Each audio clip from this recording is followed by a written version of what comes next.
Happy Tuesday! It's Jen from Polk County Public Libraries, and our October Teen Take and Make Craft Kit is a Scarerarium. So this is like a little haunted terrarium we are going to make. So pick up your free kit at Columbus Library or Saluda Library, and I'm going to do a close-up video to show you how to make this Halloween decoration.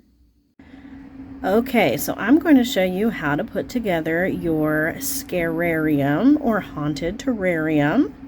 So in your bag there are several things. You have your plastic globe that is the base for your Scarerarium. You have a piece of ribbon, and you're going to tie that ribbon through this piece on the top of the globe so you can hang it anywhere you like. If you don't want to use the ribbon, it does also just sit nicely on a shelf. It has a flat bottom. You just want to put it on a shelf. Alright, then there's a variety of different things in your bag that you can choose to use to decorate it however you like. There's some shredded paper. Everyone should have some shredded paper in their bag. It might be black or orange or a combination of both. There are some stickers you can see in the back of my Scarerarium. I've already put my witch hat sticker, and everyone should have at least one sticker in theirs, I believe. There's also a piece of paper with some different Halloween designs, so you can cut out any of the designs you like and tape them inside. So I cut out the Happy Halloween and I taped that inside next to my sticker. Some of the bags have these little spider rings in them, and then some have little black leaves. We have black, purple, and red roses.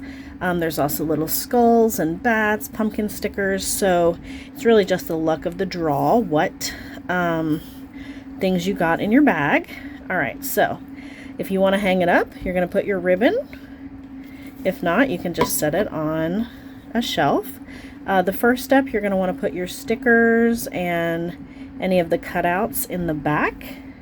And then what I did is I put my shredded paper in the bottom. And then you're just going to arrange the rest however you like. So you can put your rose in there if you have one of those. If you have any black leaves, any skulls, any bats, your spider rings. So you're just kind of arrange those however you like, and then hang it up or set it on a shelf for a fun, spooky October decoration. Hope you guys enjoy.